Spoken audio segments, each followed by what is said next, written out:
And a week later, she came back, and next thing I knew, in the paper, she's going to fire me from the parks. I figured, you know, what caused this chain over a week? So we went about a year and a half of, she couldn't fire me because I had my contract in that. And with the parks, my contract was a 4-year contract through the legislature. So we went about a year and a half of going back and forth, and I went after her pretty good too. And all of a sudden she came, we sat down, and we got to be friends.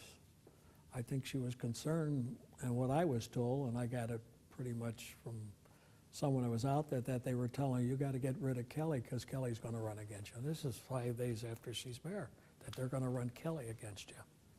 And I think that's what started this routine. Well, she found out that I wasn't interested in running for mayor. I was happy being at the parks, and that was it. So we became very good friends. And I knew Jane before she even ran for office. You know, had a friendship, knew her. So we became very, very good friends when she became mayor. Never once, she turned the parks completely over to me. Never once interfered, never once. People often wonder how she got to be so close to Mayor Daley in the last couple of years of his life. Well, when you say close, I don't think it was a closeness that people were under the impression. I think the mayor was looking for women, getting women involved, and she was over there, and she was involved with the Kennedys, as you know, and I think he was impressed with her.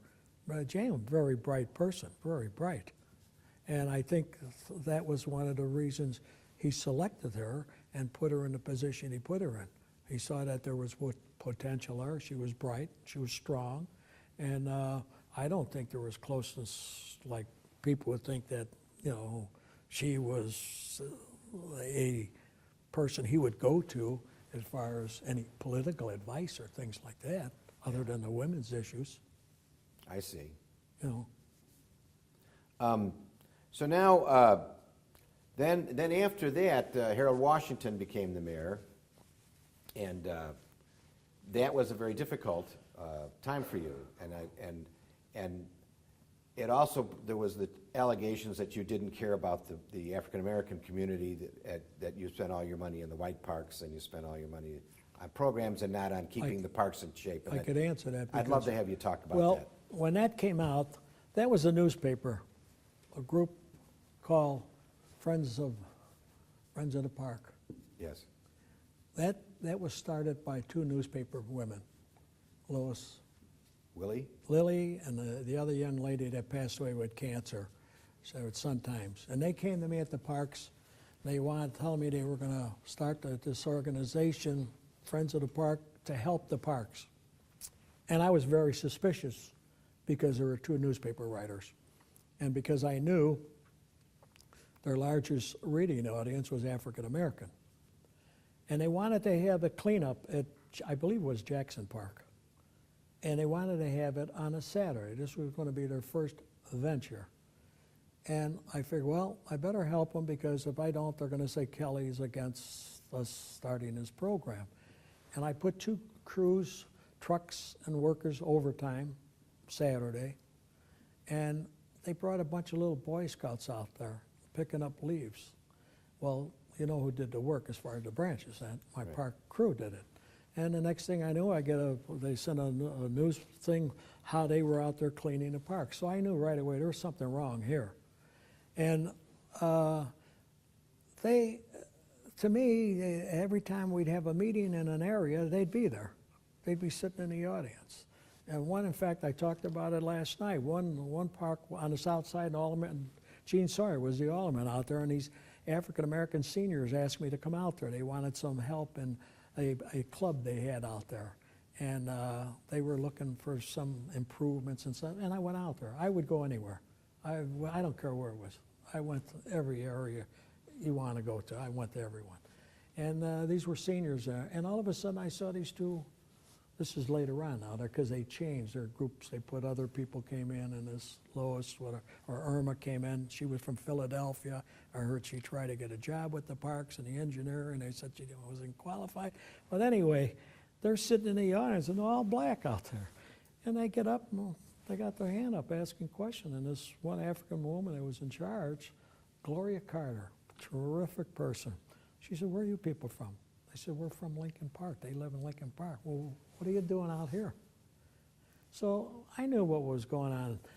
Now, in reference to the suit, that we were spending more money in the white areas, we were in a federal suit with a judge called George Layton, African-American judge.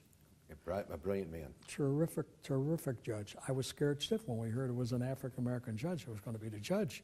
Oh my goodness. Tom Ferran was our attorney.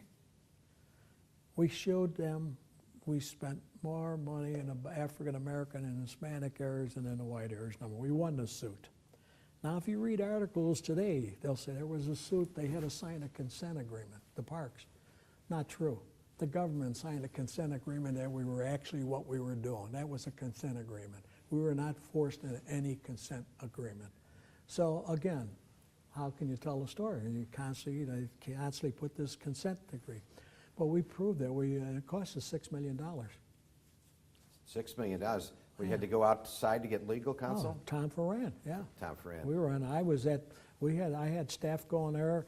I went there every Wednesday to 9 o'clock at night and every Saturday for 5-6 months prior to the trial. And preparing for the trial? Preparing, yes. I was on the stand for 2 days. What year was that? Do you remember? I don't know. I don't remember the years, specifically, but we won it. In fact, Judge Layton went after the 2 Sun-Times writers, one Burton, I think, or something, and I have the articles where he told how bad their reporting was. They were showing pictures in the Sun-Times of big holes, nothing being. Those pictures were 6 months old. In other words, those holes were filled. They were showing pictures like that there. All Sun-Times, well, how devastated the parks was and how this and that. It was so unfair because they have a newspaper. How are you going to defend yourself?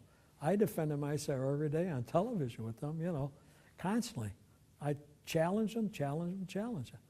And it was, so unfair, so unfair. And the judge came on them like you wouldn't believe.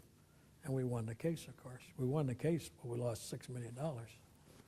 That judge is still going strong, by the way. Tremendous man.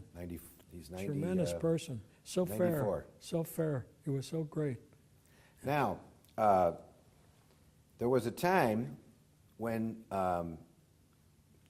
George Dunn sort of became he became Cook County Democratic Chairman. And you were going to, there was a lot of conversation you were going to run against him, but what happened then? Well, that was when the mayor died. Yeah. There was in fact, George was in the car with me. George Dunn. When we went to the mayor's services. He rode with me. When we came back, I left him off at City Hall. And I said, "Well, how come you're going back to the office? Everything's closed." "Well, I got to get back." I left him off. George, I've known George Dunn since I was a SI. So I thought it was kind of strange, so I left. And the next thing I know, calls start going out that who was going to succeed the mayor as chairman of the party. And I got a call from Parky Cullerton. Said, "Ed, we'd like to have you be chairman of the party." And I says, "I'm really not interested in being the chairman." He said, "You're going to get a lot of calls." So I was really hurt because I heard George had been on the phone calling people. And he was in the car with me, never even called me. And because of my relationship with George. And so anyway, that's how that started. And we were going to go down to a vote, and Richie Daley and Billy Daley called me. These are the sons of Mayor Richard Daley. Yeah. Yep. And I went to their office, and they said, "Eddie, we're going to have a war. This is going to call our father, bop, bop, bop." So they talked me out of going forward. Vito Marzullo and Cullerton and them then decided they wanted me to be chairman, slate-making chairman. So there was a little bit of war going on there, and that's when I became the slate-making chairman. All right, then later on, there was another challenge, a possible challenge against Dunn in 1980. Not by me, Not by you? no. You never, that was the last time with That done? was the last time with George and I. That slating was with Berdoliak and him. Okay. No. But you had said later on, in an article I read, that you kind of have regretted that you didn't challenge Dunn at the time. At that time, yeah, I was talked out of it. And I was talked out of it. you regret it because why? Because I think I could have pulled everyone together. That was the problem. They were all directions groups. I mean, so during the Washington Wars, the council wars, Yeah. your I had- feeling was that if you were committeeman, what? Well, not during the cons. This was before Washington even came on board. Okay. Before Washington even came on board. I think I could have resolved that. Washington came later after That's all right. this. Yes. Washington. People to this day don't know it. Well, Harold and I made up. 4 days before he died, we made up. Is that right? That's Now- a true story. And well, people should, before you tell that story, just quickly, that you and when Washington became mayor, you and Washington very much did not get along. And Absolutely. that was when you resigned, but now you can go from there. Well, we met. I was slate-making chairman, and we were having a slate-making session over at George Dunn's headquarters because we couldn't get the hotel where we usually, had our slate-making sessions. And I told Timmy Evans, he was an alderman at the time, was chief judge now. I said, I want you to make sure that the mayor is at the slate-making session, because the rumor was they didn't know whether he was going to really support the ticket, and that's when Ori Paczynski was running. And Timmy said, I said, you tell him I want him there, because he said he was, but I want him there publicly. And he did. He came, and he gave a nice talk. And the surprising thing of that session was when he finished talking, I was up on the podium with George and he got off, and he walked out, and halfway out, he made a U-turn, came back up, and leaned over, and he says, Eddie, can you come in Monday morning? We gotta be pals. And I said, I'll see you Monday morning. Monday morning never came, of course. Because that weekend? He died that Friday or whatever day it was he died. So that didn't happen. And I'm certain he knew I was chairing all the North Side wards. I really kept them together. We were all together, all 21. I had some black wards too in there. And I think he figured, if we're going to continue on as an organization, we got to be together. Right. So I'm certain that's the reason he wanted to sit down with me. And he some people came to him, I found out later, because I don't know if you know, I have a great friendship in the African American community. Terrific friendship. I mean, close friendships. And a couple of these outsiders that came in with him were telling him that how I was against the blacks and stuff like that. And these groups went in and straightened them out on that issue. I put the DuSable Museum in. I've never got a letter from Margaret Burroughs or anyone. What do you mean you put it in? I was the one that found the place. She came to the Park District. Are we out? Why don't we'll switch tapes now. Okay.